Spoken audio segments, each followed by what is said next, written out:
promise you, we are covering role models today, but the episode will take a slight detour when Alex starts complaining about the use of Pro Evo on the Xbox 360, so apologies in advance from that song from that movie.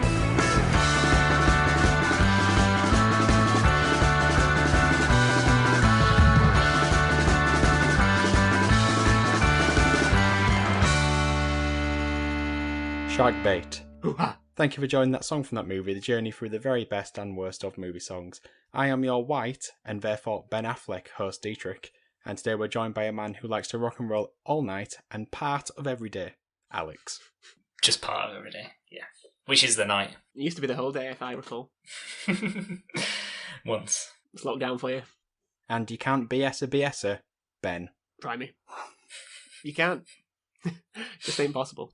What have you been watching this week? I'm trying to work my way through Oscar-nominated films because at the time of recording, they have more or less been announced this week. So I watched The Sound of Metal yesterday, which was a really, really good film. And I also watched, even though it's not nominated for Best Picture, I watched One Night in Miami this week as well, which I also thought was a really good film and has a very good song in it. Well, we may cover one day.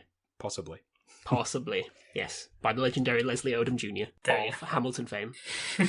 There we go. Another Hamilton reference on this podcast. We need more Hamilton references to balance out the PUBG references. And the hairspray references. Blow dry. Blow dry, sorry, not hairspray. Blow dry. I'm getting mixed up with an entire blow dry.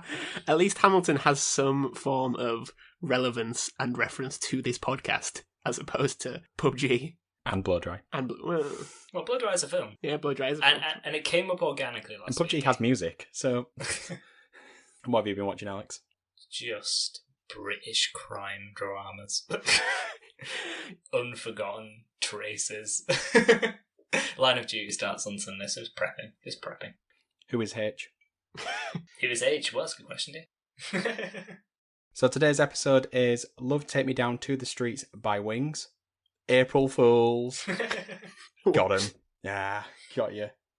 Today's episode is actually the songs of the hit comedy role models. So to find out what was happening in the world when the movie came out, it's my turn again.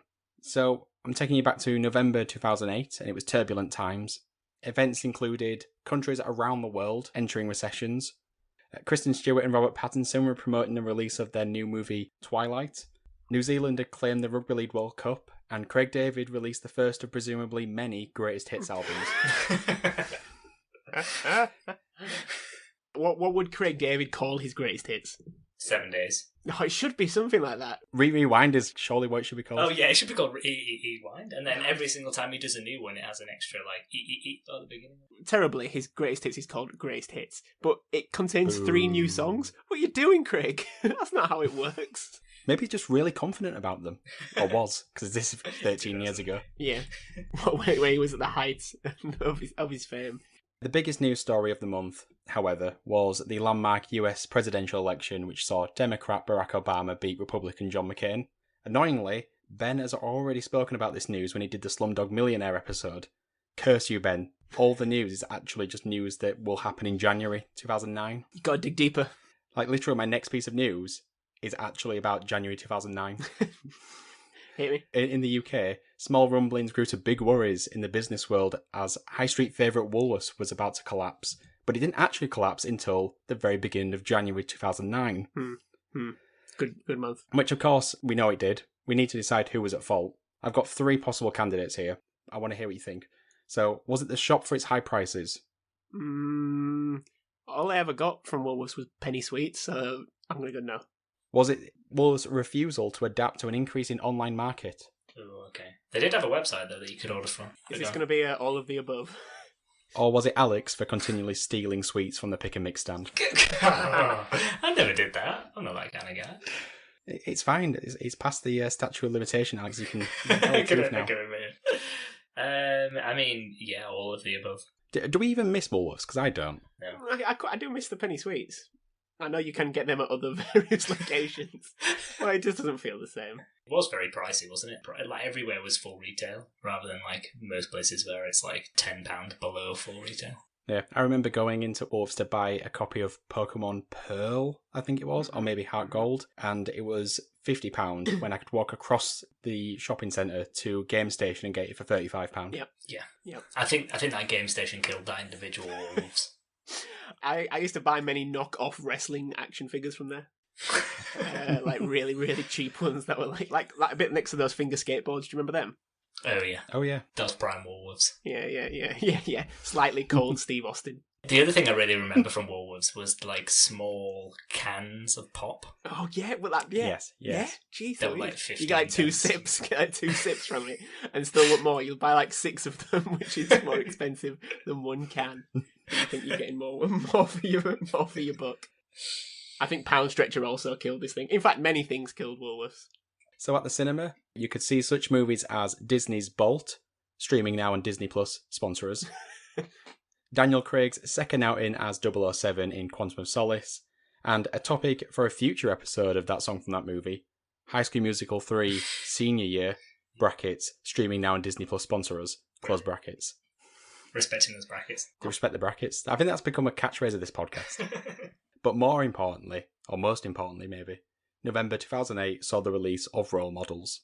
So it was directed by David Wayne, who co-wrote the movie with Timothy Dowling, Paul Rudd and Ken Marino. After salesmen Danny and Wheeler, played by Paul Rudd and Sean William Scott respectively, trash a company truck, the court gives them a choice, jail time or community service. Opting for the latter, the pair find themselves assigned to a mentoring program in which they're paired with an introverted teenager who is experiencing the first pangs of love, played by Christopher Mintz-Plasse, and a foul-mouthed 5th grader who needs an attitude adjustment, played by Bob E. J. Thompson. So I know for certain that you two have seen this movie. Mm-hmm. So what do you guys think of it? I'm guessing you're referencing for absolute certain because we all saw it together at the cinema. Correct, yes. And we went, I remember distinctly, we went after a night out. Like we were out in the city centre. And it must have been like midnight or something. We were like, let's go to the cinema. And this was like the only film that was on. Wasn't it for our 18th birthday or something like that? Oh, I don't know if it was exactly that. It was I swear it was around then. Yeah, it must have been around then because it was still showing in the UK in January. That's when your birthday would have been. I'm pretty sure we just left the casino. I think it was that night. So yeah, we all have seen this film together. I've also seen it about 50 times since on respective channels such as ITV2, 5-star, possibly Film 4. And the rest. So I was thinking about this film, and at the time, there's kind of like loads of this kind of buddy comedy film where there was sort of 2 comic actors that you'd seen in something else that they decided to like squish together in like a concept film.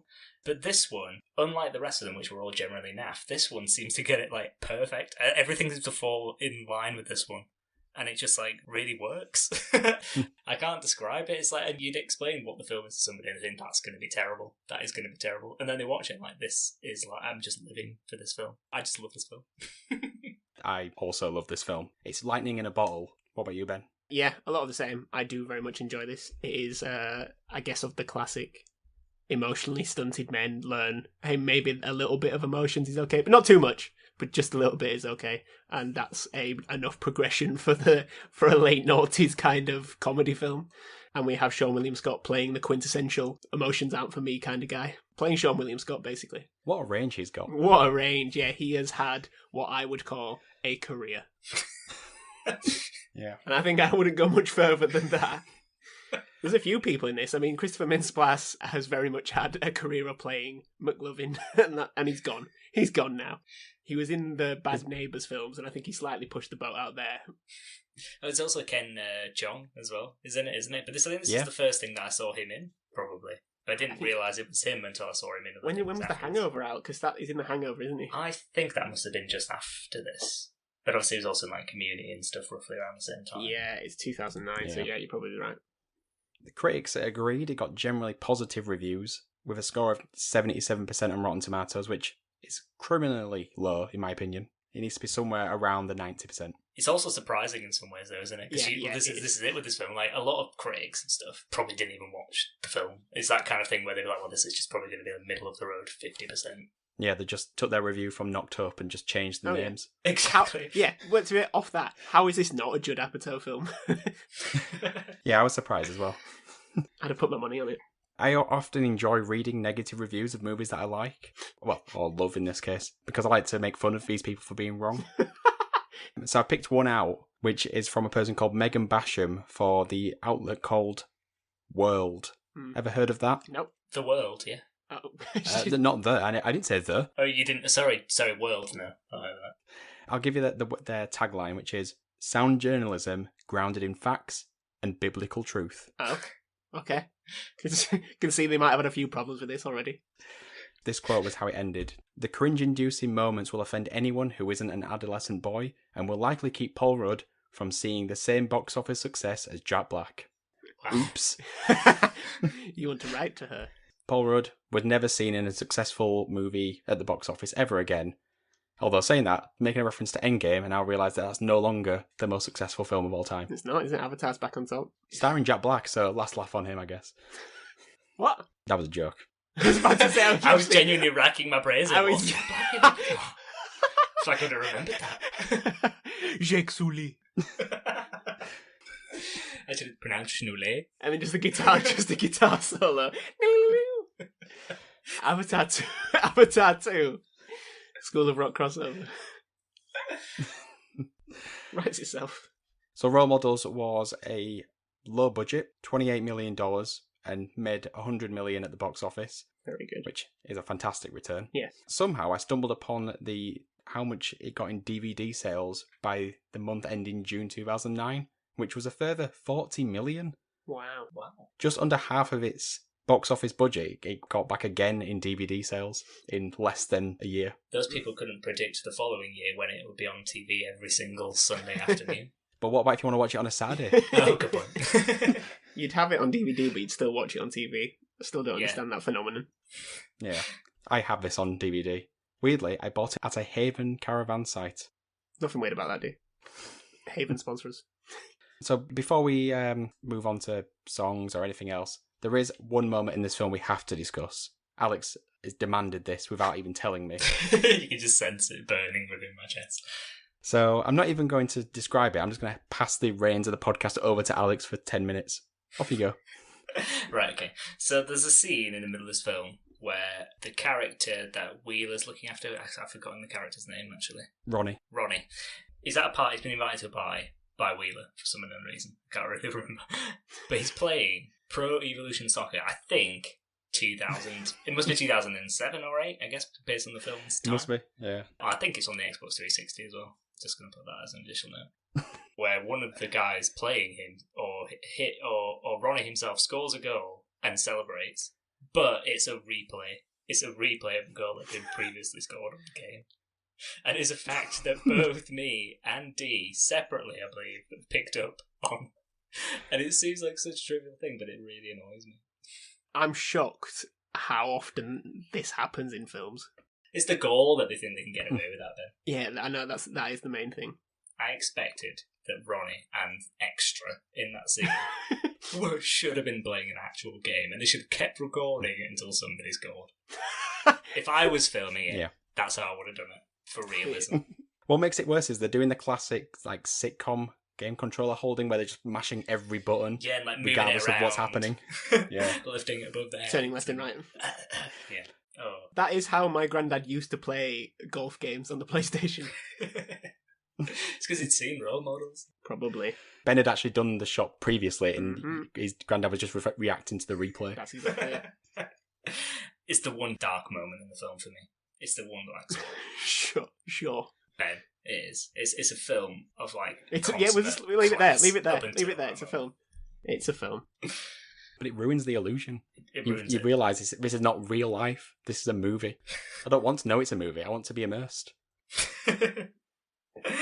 There are some real standout scenes, like the whole sort of kiss war games thing that they do at the end. I can't remember what, like LARPs or LARP. Yeah, live action role They also got LARPs at my university. I was playing football at your university once, and we saw them on the field playing. Yeah, and they were sort of running down a hill with swords. Yeah. And I was like, to be honest, we were all kind of watching a little bit jealous. It's the sort of thing that you would only want to be in that moment. You wouldn't want to have had to prepare for it. Also, in like a vacuum, knowing no one's watching me and no one will ever know. I know I'd absolutely love it, but I just never want to talk about it. My absolute favourite moment, I don't know if you remember the specifics of it then, but there was a girl who was like stood at the back and it was like she wasn't doing anything, and then all of a sudden she like sprang across the field like a cat and like dived on a man. I do, yeah. I don't think that was in the game, Alex. The ambulance arrived soon afterwards. So we'll move on to the songs. I've picked out 3, whittled it down, because there's quite a few songs in this film, but we don't want to be here all day, do we? Do we? Yes. So we'll start with the reason why we're doing this episode, the hilarious April Fool's joke at the beginning of the podcast that everybody laughed at, including you, the listener. Peppered throughout the film is the song Love Take Me Down, open brackets, To the Street, close brackets, performed by the band Not Wings. My first fact, if you're ready for this, the song is not performed by Paul McCartney and or Wings. It says hold for shock on my notes here. Mm-hmm. Hold. So the song was written by Charles Ganzer, who was the composer on the film, and A.D. Miles, who plays Martin in the film, as in the person who works for the mentoring program who's been doing it for years. The one that keeps saying that the song is by Wings. Oh, oh, really? Right. He kept referencing the song that he wrote. The singer, the actual recorded studio performance, is a guy called Joey Curatolo, who is a Paul McCartney sound-alike and a member of the Beatles tribute band Rain, a tribute to Beatles, who play in Las Vegas. I reached out to him to see if I could get him to record something for the podcast.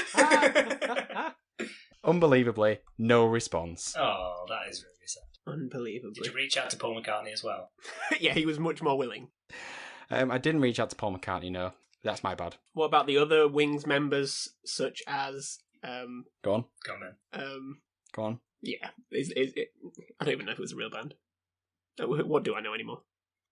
So go on then. What do you think of this song? Is it your favourite Wings song? Maybe also a important question to ask. I have actually put in my notes, so catchy, might be Wings' best song. It's definitely up there, isn't it? What is so amazing about the song, and it is amazing, is like how much like the Wings it sounds. Yeah. I know that sounds silly, Yeah. but just everything about it, like the tempo changes, the yell, like the Paul McCartney kind of yell that he throws in there at one point. It's just like it couldn't be more perfectly a Wings song. When it plays at the end, I think myself and probably everyone listening thinks, oh my god, it actually was a Wings song.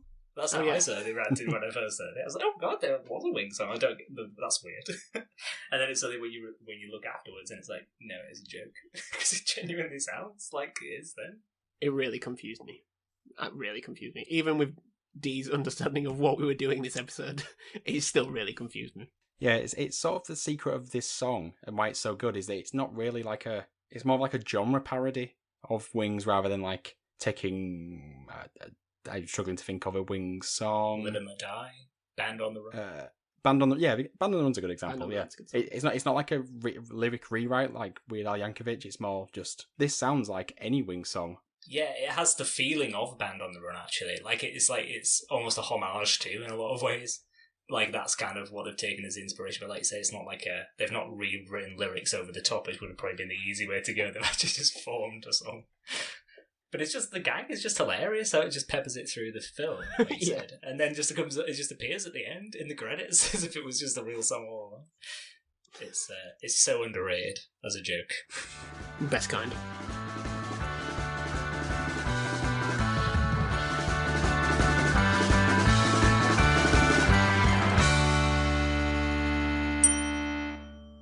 So there is a small Mandela effect with this song. A lot of people, when I've been researching this, think it was a genuine Wings song. As we sort of mentioned, we thought it was as well. But that's not the Mandela effect I want to talk about, because that one's obvious and boring. What I wanted to say is I've got my own Mandela effect with this, is that I distinctly remember reading a quote about this song from Paul McCartney himself. Yes, I was going to mention this. What's the quote you think it Well, was? I had a feeling that I'd read something somewhere that Paul McCartney said that if they'd have contacted him to write a song for it, he would have written one. That's what I have in my head. That's exactly what I think. I swear I read that Paul McCartney said that he liked it, and he thought the only disappointment wasn't that he didn't record it himself. Yeah. But I cannot, for the life of me, find that quote or that interview or that clip or that tweet anywhere. God. So I'm starting to think that I made it up. I'm sure I've read that somewhere, though. I don't know where. I didn't read it today because I didn't look it up. But I was thinking coming into this, I was like, oh yeah, I'm sure Deal mentioned the fact that Paul McCartney said that he would have done the song, because I'm sure I read that somewhere. It's such a weird phenomenon, isn't it? That kind of just so many people remember something and it just didn't exist. Yeah, like the movie Shazam. The movie Shazam is real. Is that the one where Shaq plays the genie? Yes, it is. Is the Marilyn Manson thing Mandela effect? About his ribs? I think it might be. Yeah, because that's one that I've had the conversation with so many people, and I've never seen any evidence of it anywhere. Less said about him, the better. Yeah, true. Actually, yeah. So, yeah, I spent a good hour searching, thinking of every single combination of the phrase Paul McCartney quote role models or Paul McCartney quote Love Take Me Down, Wings, anything. I just could not find it. The only thing it could be in is in like a magazine, and because it was 2008, that was a thing, and now it's 2021, and it's not a thing. My thought was that maybe it was on, someone had put it on Wikipedia or something, and we've both seen it there, and it's since been removed. Oh, that's a good shout. Yeah. I didn't check the Wikipedia history. I'm usually really good at doing that. Get on it. Come on, internet, find the answer. In fact, if it's not there, let's just, as a collective audience, let's add it, and let's all just agree that he said that. That's how facts do work nowadays. Yeah. We'll move on.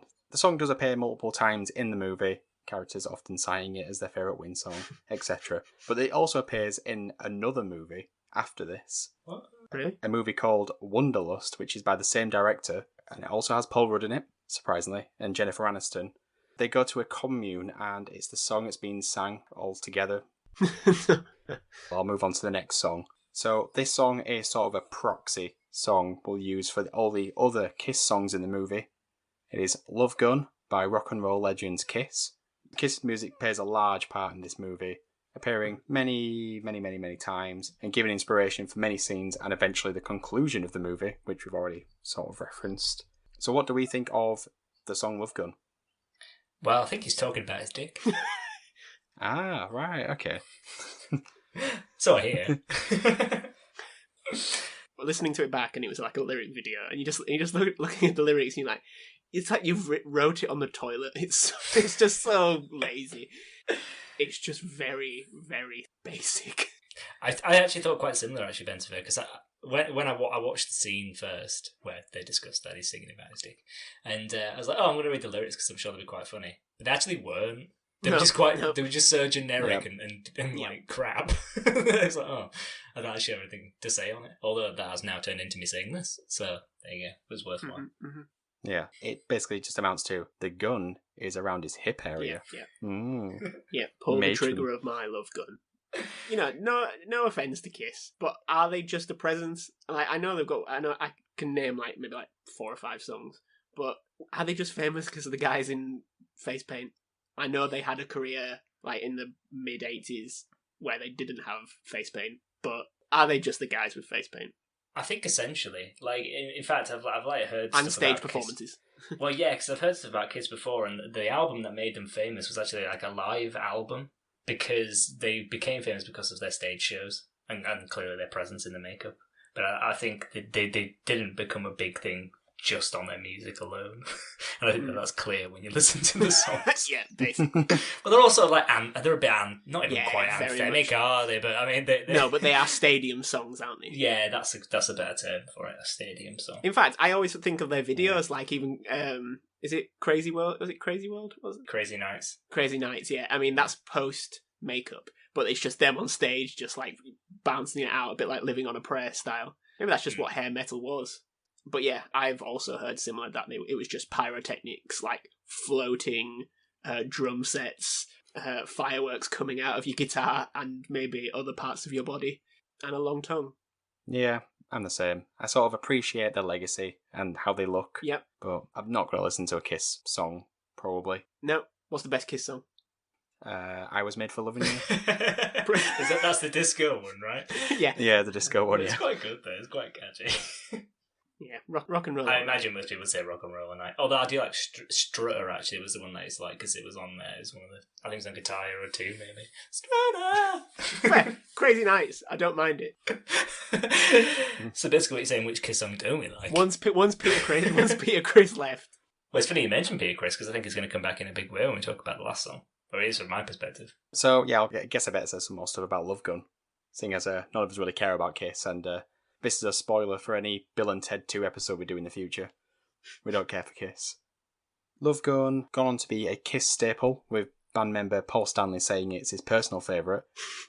Despite this, and despite its legacy, the song did not perform well in the charts at the time, which was 1977. It made it into 2 charts in the world. The Billboard, where it reached number 61. Does that count as being in the charts? I don't think so. Do you? They do a top 100 in the US. In the US, yeah. Billboard Hot 100. So I suppose. Nah, top 40. It's all only about top top 40. 40. What a weird number to have. 40? Well, what about if I told you it reached all the way to the dizzying heights of 41 in Canada? Oh, well, yeah, again, I mean, if it was one higher, it would be, it's worth talking about. But it's not worth talking about. Nope, move on. So we'll move on to the final song, which is Beth, performed by Paul Rudd. I'm just going to get this out of the way now, and Alex sort of already referenced this. I had absolutely no idea when I was doing my research that this was a Kiss song. No, I didn't. Right. Honestly, I just assumed it was an original song. That makes sense, because when you listed it in the group chat, it was by Paul Rudd. I was like, well, it's a Kiss song? It's just like it's like he changes the lyrics, I think, doesn't he? But it is a Kiss song. Yeah, which makes sense because he's singing it like he's just thinking of it off the top of his head. Well, I thought it was, and that's why it didn't really fit in the melody, and there's not much of an actual, there's no musicality to it. It's just a slight pling, pling, pling on I don't know, a lute. A lute? Speaking of Kiss videos, have you seen the video to this song? Yes, that's what I wanted to speak about. I have not known. What the hell is going on there? It was so weird. It's so weird, D. You've You're got going to to have to watch take the lead on this. How would you describe it, Alex? Well, there's a part at the beginning where it looks like they're in sort of a record shop or something. There's they're putting pictures of the members of Kiss on a table, and then it goes into the pictures, and there's a woman wearing a security pass, which I never really got to the bottom of, and she's sort of sat next to a fountain. The members of Kiss are just sort of sat there behind her in full makeup, like the ghosts of Christmas past. Does she see them? Oh God, this is weird. Does she see them? But they're just kind of singing very solemnly because the song's quite solemn, somber, and she's just sitting there looking quite melancholic, and they're just very much sort of in full, Kiss gear. But it's it looks like they're outside of a front hotel or yeah, something. Yeah, basically. And she walks off, and they just kind of it's almost like a collective sigh as they carry on singing this song. It's so weird compared to their usual, all guns, all singing, all dancing performances. It looks like they don't really know what to do with their hands either because they haven't got their instruments. And Peter Criss appears to be the one singing the song. That's why I referenced it before. Yeah. So back to the film. Yeah. What do we think of the Paul Rudd version of Beth? Better or worse? I mean, I didn't get it until maybe it would have hit differently if I realised that was a Kiss song. I thought he was just singing a cringy song, and I wanted it to get over and done with. Oh, really? Awkwardness in films makes me feel awkward. I thought it was quite a funny scene. I think I don't know whether I knew it was a Kiss song or whether I just assumed that it was because of the Kiss references throughout. It does seem a bit like odd because he's sort of fitting the lyrics in, but obviously he's making most of the lyrics up. But I felt like the beginning refrain of it sounded like a proper song, which it is. So the first verse is part of the song, and the rest is obviously made up for the film. Mention of the whispering eye, of course, in the lyrics. I enjoyed the part about Tim Robbins and Susan Sarandon. Tim and Sue. Yes, I've got a section on that. Have you? Go for it. Of the entire film, and it's a film full of one-liners and stuff like that, the delivery of the line from Sean William Scott saying "good actors" might be one of the funniest moments in cinema history. It makes no sense. It's just off the back of Danny comparing him and Beth to Tim Robbins and Susan Sarandon. He just jumps in, says "good actors," and then shiftily looks off camera. It is weird. It really caught my ears when I was watching it earlier as well. I was like, this is so unusual. Such an odd line to just throw in the middle of the song like that. I think it was they didn't want the full thing just to be him singing, so to keep throwing there's a couple of asides, isn't there, in there? But this one just feels so weird. And then straight afterwards, Paul Rudd just goes, Tim and Sue. Yeah, I did enjoy that. Oh, God. I want to know why he said it and why he looks off camera. Because he's looking behind the camera at somebody and laughing, and having to cover up his smirk with taking a swig of beer. Oh, it's so good. Me and my wife reference it all the time. Like if we see Tim Robbins and Susan Sarandon on TV, we'll go good actors. It feels a bit like an in-joke, doesn't it? Like he's joking with someone. Yeah. They've said something about Susan Sarandon or Tim Robbins at some point. That's what it feels like. It's just really weird. A lot of this film was improv though, wasn't it, in the script? So it could have easily have been that they were just having a good laugh. Probably was an in-joke at some point. And now it's my joke. And now we're all part of that joke. Much like we're all collectively part of the Paul McCartney lie. Did I say lie? It's completely true. Paul McCartney, Paul M, little cu. Does that work? Probably not. Are you trying to make a Marvel Paul McCartney crossover? Didn't work. Delete it. Come on, we can do this. Well, it's a Paul McCartney U, but it's Paul M, little cu. Yeah. Avengers Wingfinity War? Wingfinity War. Move on, D. Move on. Okay, we'll move on to Ben's segment. Wings to Soldier. Sorry. Wings to Soldier. Oh, man. So, yes, we have talked plenty about Paul Rudd, but the other staple of this cast, Sean William Scott, is, as we've already said, he's a man of many faces, covered various different roles, character actor, achieved many accolades of the heights that could be achieved as a actor, or thespian, if he is sometimes known as. But he's actually, I think, for box office, for an actor, he's sitting around a healthy 1,000th of all time. So that's not too bad. But I'm asking you, what are, and I want them in order, the top 5 grossing Sean William Scott movies? For this, I am going to say that of films that he is part of a franchise, we'll count them as one, because otherwise this would be 2 films in one list. American Pie. I'm not going to tell you until you put all 5 in order. Okay. So we have to actually figure out what they are. I mean, I was going to say Welcome to the Jungle, maybe. That can't be in the top 5, surely. I actually think it probably will, because it was quite a big film at the time with him, The Rock, no? I mean, he hasn't really been in that many big films that I could think of. Whoa. Sorry, Sean. I will say he's had at least 30 films that have grossed at least $10,000. Okay. So he's in Jackass 3. Oh, that of was course. successful. Okay. Goon. He was in Goon. Are we counting? Can we count Jackass 3? Well, I'm guessing he's playing himself. Is he an actor? He's playing himself in everything. Well, fair. The film that's really coming to my mind is Bulletproof Monk. Oh yeah, yes. Good shout. Could that be in the top 5? Just because you like it, Alex. The thing that we don't do, role models, made 100 million. Yeah.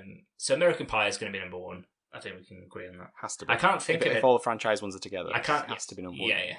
I can't think of any of the big franchises or anything like that he's been in where that would make, it's usually just individual films as far as I can think. It's probably because he's playing Steve Stifler in all the other films he's in and you're forgetting them. Oh, I think I know where we're going with this. We're thinking about him, but we're not thinking about animated movies. Onto something. It's probably done Madagascar or something like that. What is it? So he's in an animated film? He's in one. Come on. I guess it's not Madagascar then. No. Oh wait, you're not. Ice Age? No. Yes, it must be based on that reaction. He's in Ice Age. I don't remember that. Imagine if it was just Sean William Scott playing himself. Ice Age 3, the Return of the Dinosaurs. Clearly a big fan of this franchise. Was he in Ice Age? Come on, give me 5 films. Okay, so American Pie, number 1, D. Yeah, I agree with that. I honestly think Welcome to the Jungle might be near the top, but I don't think it's going to be anywhere near the top 10. What about Dude, Where's My Car? Oh yeah, that's a good shout. I like how you're saying good shout because you're remembering a Sean William Scott film. Oh yeah, I have no idea if he did well at the box office. I'm just remembering films. That's got to be number 2. Evolution, number 3, maybe. That was quite a big film at the time. I don't know. Ice Age 2. So American Pie 1, Ice Age 2, Dude, Where's My Car 3. I don't know. But there was 2 Goon films, so it must have done well enough to get a second one. I see. Okay. So Goon 4th, Evolution 5th. So you're setting it in? Yeah, go on. Yeah, go for it. Right. Okay. So you got none right in the order. Oh, in the order. Oh, Ice Age was number 1 then, presumably. Ice Age was number 1. Of course it was. Ice Age: Dawn of the Dinosaurs, which I have no idea where that comes in. Made $886 million worldwide. Yikes! Next is obviously the American Pie franchise. The highest grossing, which one would you guess it is? Reunion. American 2? Pie 2. Yeah. Made 286 million. So 4 Ice Age films before an American Pie film. Then all the American Pie films. Then after that, not counting Jackass 3D, is Road Trip. Is he in that? I didn't remember him being in that. Apparently he plays someone called EL. Sean Will E.M. Scott. Final Destination next. I didn't remember he was in Final Destination. Yeah, his head gets cut off by a train, like a piece of metal underneath a train. And the next one is The Dukes of Hazzard.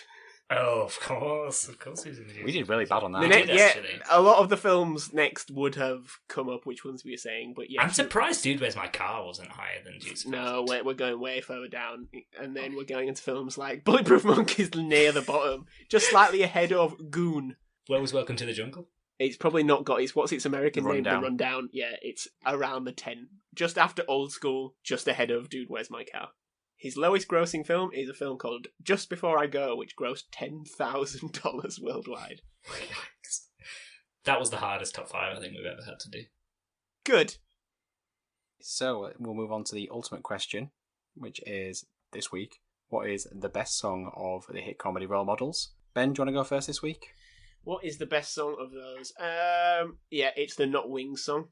Love, take me down. Agreed. Alex? Yeah, not only is it the best Wings song, it's also the best song in this film. It really is the best Wing song. It's the one that goes round in my head. Is that saying something about how good this song is, or just how bad the Wings back catalogue is? But it's funny because when we did the James Bond episode, we were all raving about how good Live and Let Die was, and I think it won the 70s. And now we're saying it's not even as good as the song by the band pretending to be the Wings. I stand by that. Okay, so that brings an end to another episode of That Song from That Movie. Let us know which song you think is the best one on Twitter. Our Twitter handle is @TSFTMPod. You can help out the podcast in many ways, including sharing this on a random subreddit. Alex, what should the random subreddit be this week? I think it should be on the Paul McCartney subreddit, and we should be getting to the bottom of whether he said what we all believe that he did say. And that seems like the first place to start. I think that's a good shout. I mean, he did say it. We've agreed, remember? Well, we know he said He did it, say but we it. just need to find the record of it. The other ways you can help the podcast is on Patreon, buying our merch, links on our social media. The best way you can help us is by giving us a 5-star review, preferably on iTunes because it is the biggest platform out there, but anywhere really, on the street, if your love takes you down to the street, I guess. Ben, have you given us a 5-star review yet? I'll get round to it. You say this every week. Because I'll get round to it. Is anyone walking by your house, Ben? Shout it at them now. I can't see. I looked. That's good enough for me. Yeah, exactly. So all that's left now is to do some goodbyes. So it's goodbye from myself, goodbye, and goodbye from Alex. Me and the judge have a special relationship. I don't want to get too graphic, but I used to suck his dick for drugs. Oh, and goodbye from Ben. Suck it, reindeer games. So goodbye, everybody. Bye.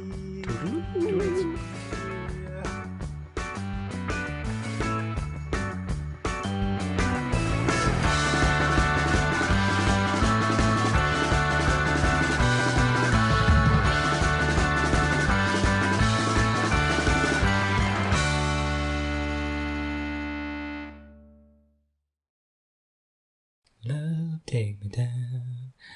Love, take me down to the streets.